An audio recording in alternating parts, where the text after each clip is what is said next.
Like he said, man, I am from Chicago, Illinois.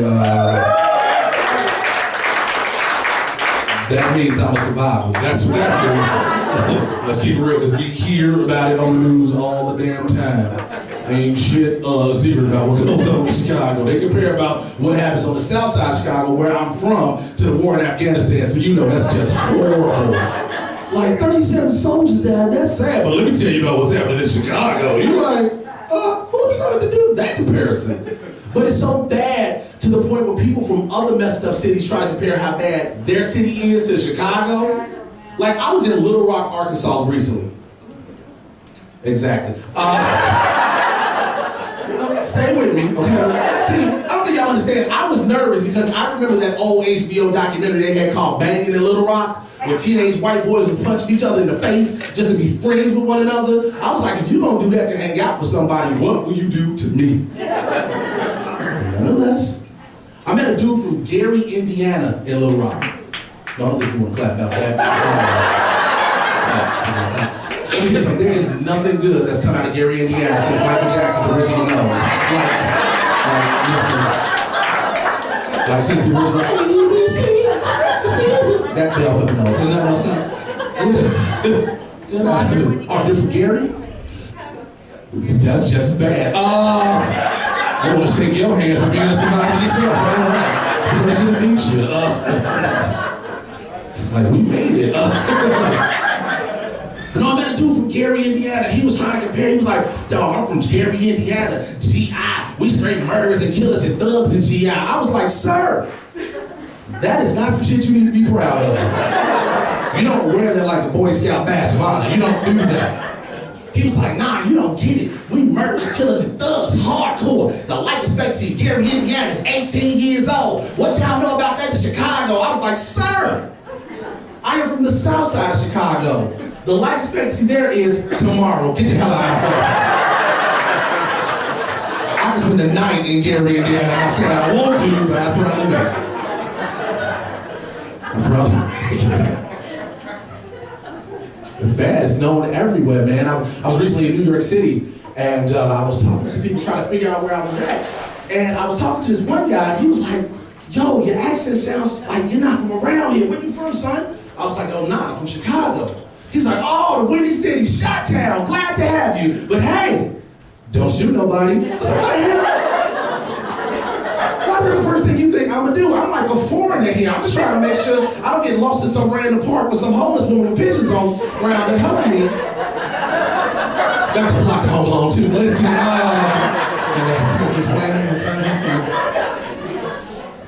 was like, so I'm not gonna do that. He was like, man, we don't want you to go around there getting lost in the park and shoot nobody. I was like, no, I'm not. Don't shoot nobody. I really just want a McDouble plain, a medium McFlurry, a small fry, no salt, because they're good for my heart. I really just want you to take my order.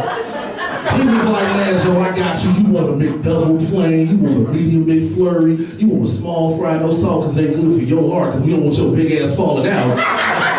Then getting up and shooting nobody. I don't know, shoot shit out of you if you don't take my order. I'm hungry.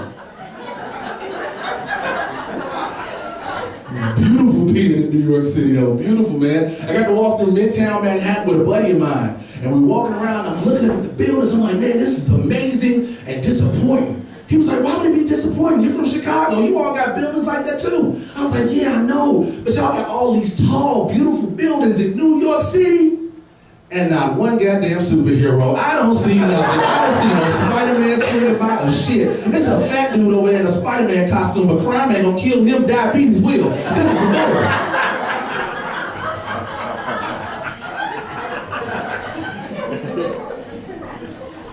Got to see a lot while I was in New York, man. I got to see a lot. I got a chance to do something I really had been wanting to do. I got a chance to ride the infamous New York subway.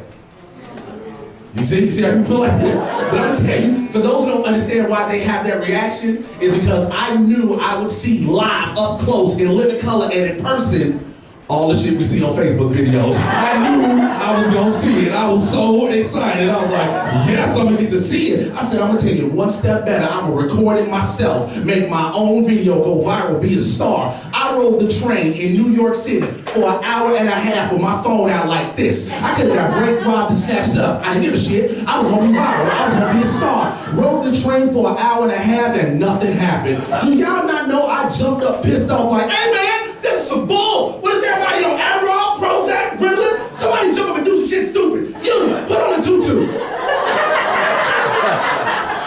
5 people turned around and looked at me like, man, sit your dumb ass down.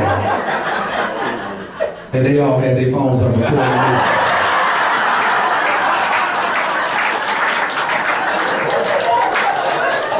So y'all might have seen the video on Facebook.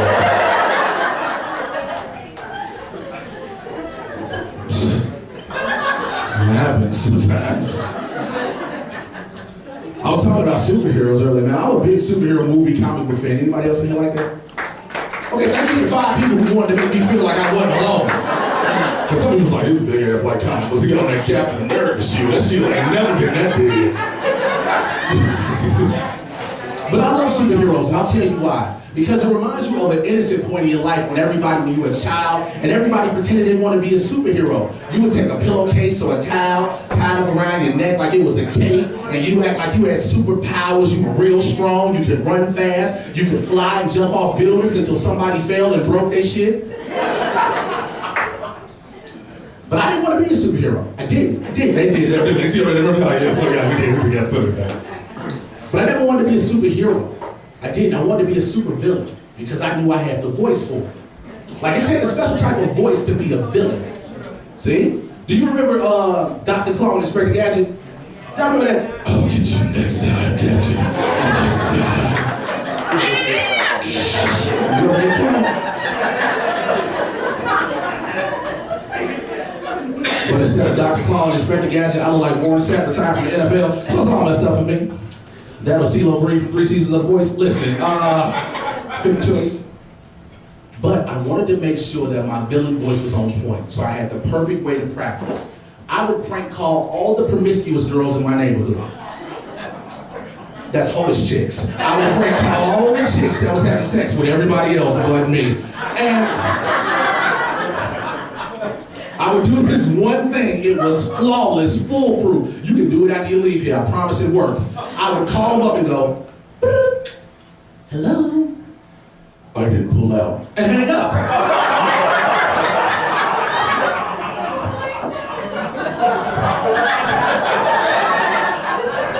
Do you not know how much that has scared shit out of a chick who just gave her life away the night before? Now she popping Plan B pills like Tic Tacs. Actually, Plan B is her Plan A. Damn, you know so? She was like, I know her. Who said they have a friend like that? Like, this girl got Plan B pills like spices. Like, she got one that cinnamon flavor. It's always a female in the room who's like, hey, that shit ain't funny. He ain't never had this scare. Yes, I have. And every man in here at one point in time in life has gotten that text message like, I'm late. I respond back, late for what? I'm late. You better get your ass to work. I'm late. You better go. You know? You're not gonna get me with that. You're not gonna get me with that one. But I like superhero stuff. I like comic book stuff. I just wish, like, they make superhero movies. I wish, they try to make them realistic in real life. I wish they made them more realistic. Like, I want to see things that apply to everyday people with superheroes. Like, I would love to see superheroes with disabilities. Just hear me out. Hear me out. Like, I want to see something like Batman with asthma.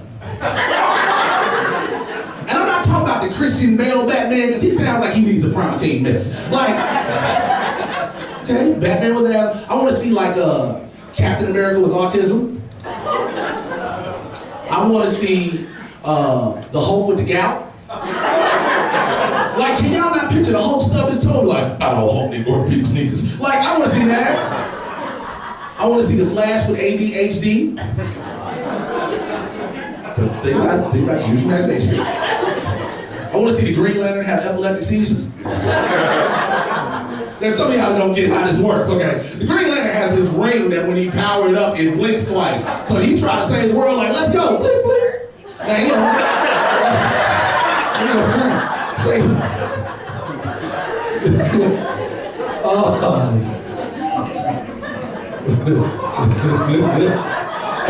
That's good. I want more so. It's good.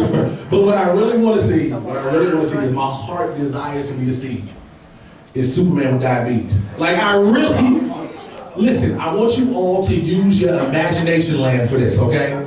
Picture Superman flying around trying to save the world and his blood sugar get low. Like imagine him in the middle of a fight trying to use his heat x-ray vision and his eyes get crossed. Like he tried to throw a punch and be like, hold on for a second. Hey, you got a piece of gum real quick, my shit.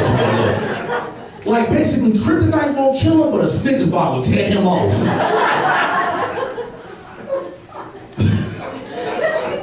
It's just what goes through my head. But I get to think like a lot of fun things and whatnot because I'm a parent, I have kids. Anybody have kids in here? Round of applause? Round of applause. I say, you raise your hand, you like, yeah, I got kids. Okay, that's just really a weak. So weak reception for your children. Proud parents in the building, round of applause.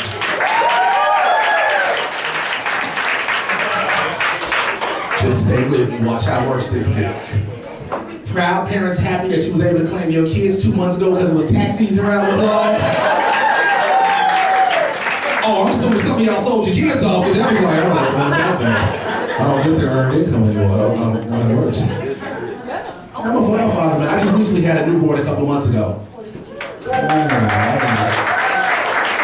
Thank y'all for being happy, given the fact I did the dumbest thing you could ever do and watch my child be born. See how a lot of dudes are like, yo, you stupid. I didn't know it was the most horrible shit I've ever seen. And here's the thing, women, I know you all try to convince us guys otherwise. You all be like, it's a miracle of childbirth. You should watch it. It's wonderful. It's beautiful. It's natural. Well, you don't have to look at that shit.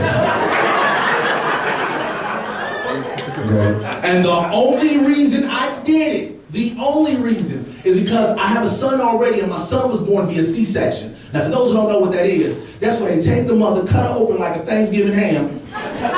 They reach in, dig deep, grab the baby, pull him out, and raise him up like Simba in the Lion King.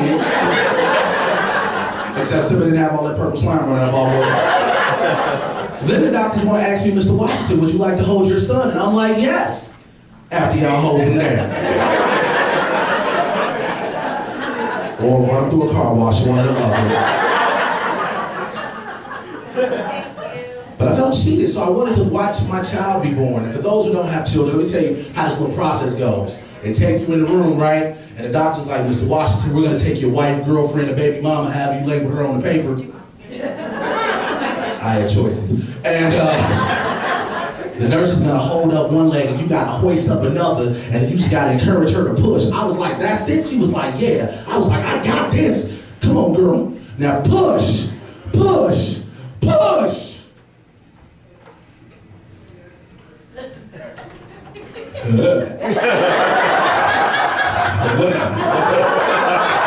God. Push. Push again. I don't think I saw this right. Let's try this again.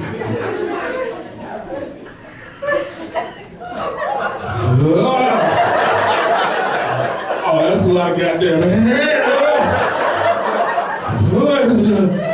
Why do they have a slip and slide attached to a garbage bag up under your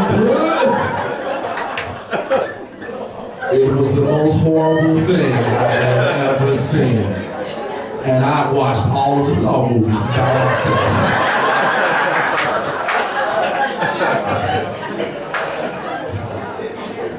But after all that, I can stand here and tell you all that I'm the proud father of my first ever beautiful baby girl. So much in the fact I wanted another boy. I wanted another boy because with a boy, I could have did so many things. Like, yo, that's my dude, my little mans. We could kick it. We could play football, basketball, baseball. I could power bomb him in 6 weeks and he'll get right the hell back up. But I got a little girl. I'm gonna be this baby's bitch. I don't think y'all understand.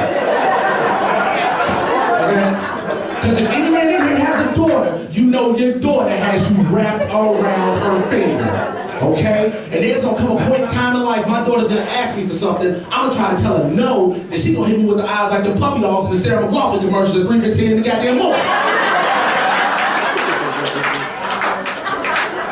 I ain't trying to go through that shit. I try to have my daughter come to me talking about, Daddy, do you have $5 I can get? Baby, Daddy ain't got that type of money.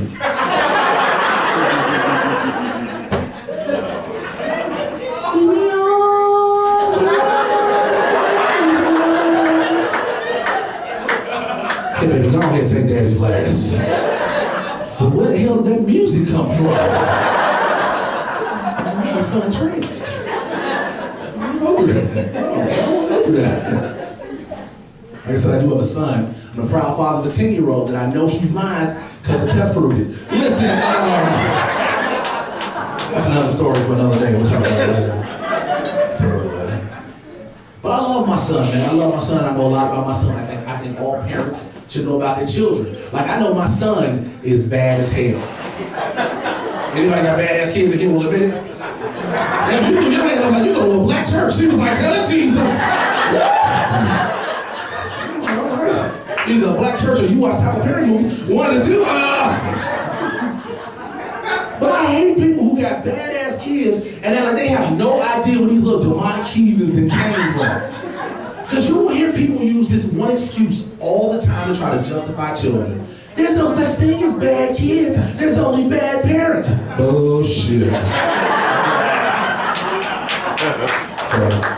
Because we all in this room at one point in time or another have been in a grocery store, a department store. You've heard somebody's child just running free, 2-3 hours old, like they need to be on one of those body leashes. Don't you sometimes want to stick your foot out, trick the shit out of them, and when their parents walk up, you be like, I have no idea how he bust all of this.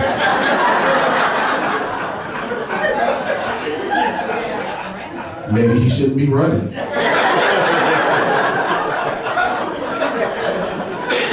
Okay, if you're not laughing, that's because I'm probably talking about your kid, okay? Just put it out there.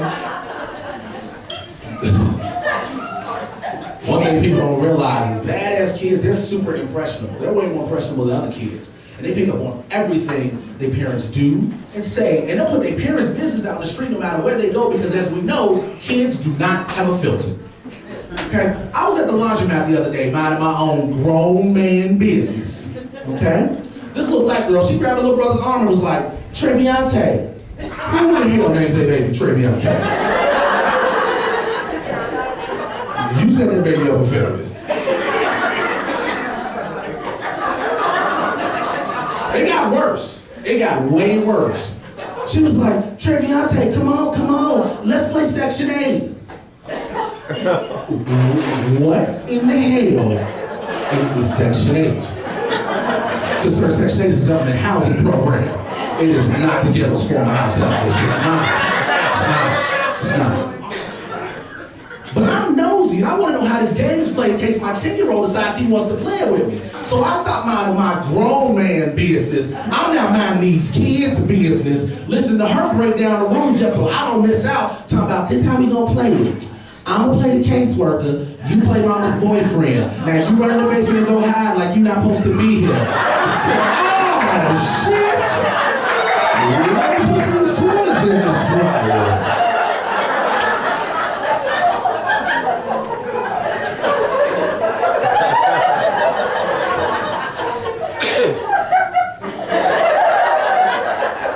Write this shit down, this is hilarious. You gotta watch what you say and do around your kids. As a parent, though, I do realize that there's nothing for children anymore. Everything changes. Like, there are no more good game shows for kids anymore. I don't know how many people in here will relate with this, but I grew up in the 90s with one of the greatest game shows ever by the name of Double Dare. Oh, yeah.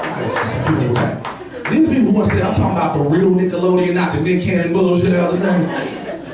I love Double Dare so much because I knew Double Dare was going to stick around to the point where I got older, had my own family, I could go on there, we would go through that obstacle course and we would win. And I wouldn't be like most of those daddies struggling for their lives on that damn hamster wheel, breathing like they were having a freaking asthma attack. Because if you ever watched them, every daddy was on that wheel struggling like he chain smoked 3 packs of Marlboros right before the course started, just going around the wheel talking. 9-year-old son cheering him on, talking about, come on, Dad, you can do it. And his wife is looking at him like, you really disgust me.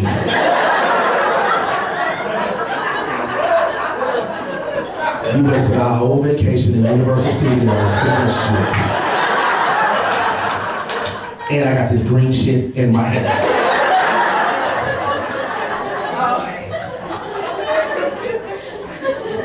I want to be on Double Dare, man.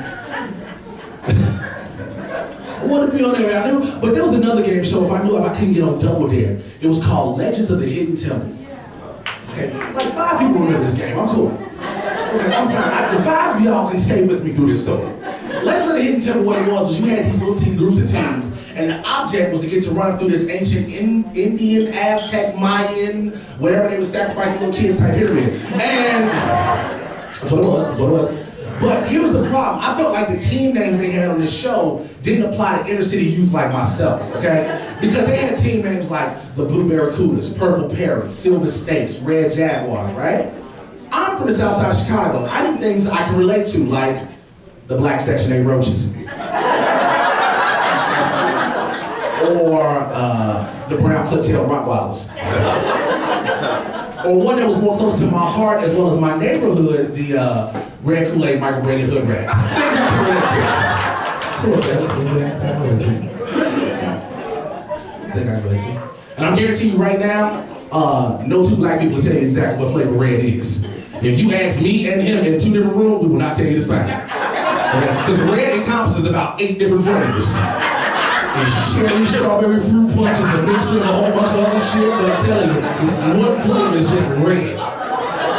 Orange and purple are flavors, you know what they are, but red, spectrum. Spectrum. Somebody phone ring, you won't tell them we all busy? You can turn it off when the show starts out, you like, oh God, let me turn it off. You tell me we have one big orgy down here with margaritas and nothing but apple sauce on. The cold one.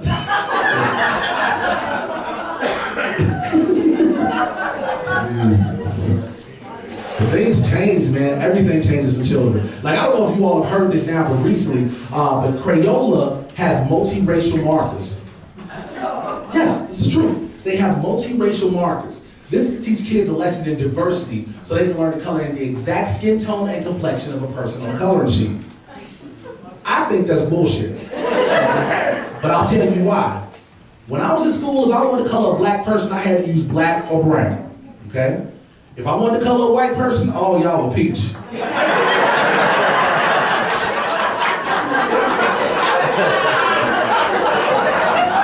Y'all were peach, I left the page blank.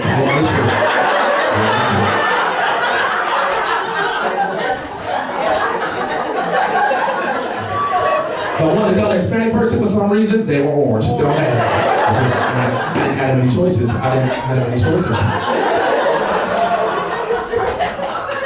Because the closest thing I ever got to an exact skin complexion was if I used burnt sienna.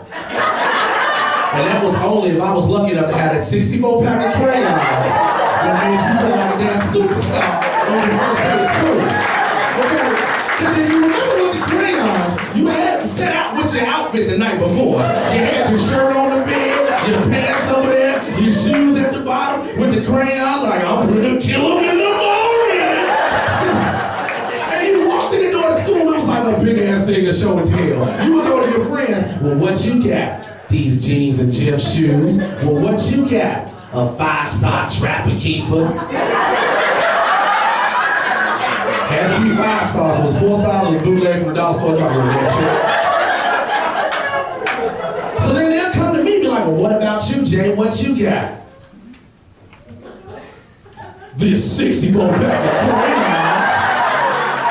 crayons with the crayon sharpener on the back.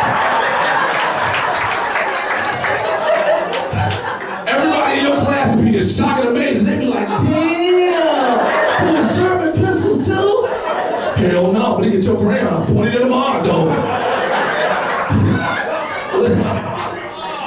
Listen, before I get up out of here, I want you to know after the show, I will be selling a few things over there myself in the headliner. Even if you don't want to buy nothing, We have feelings. You can come by and speak. Don't be walking past us like, oh shit, they said us.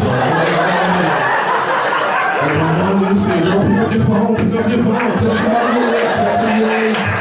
You text back late, what? You know. I have these bands that I'm selling in different colors that also, as well as these t-shirts.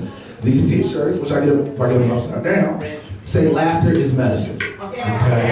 Because I believe laughter is medicine for the soul and food for the heart. And with everything we've gone through as a world right now, we all can afford to have a reminder to laugh. Listen, there's a plane still missing.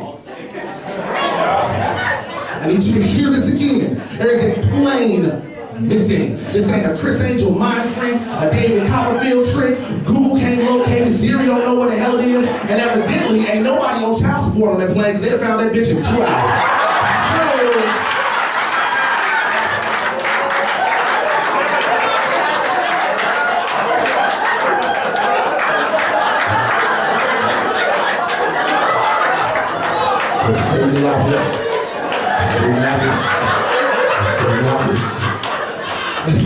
And they catch dumbasses with TV, they can find a plane. Listen, so please see me after the show, and please support us, and please make sure you support me, because if you do, your support goes to the greatest support in the world. My child support. Listen, I can tell you, see you after the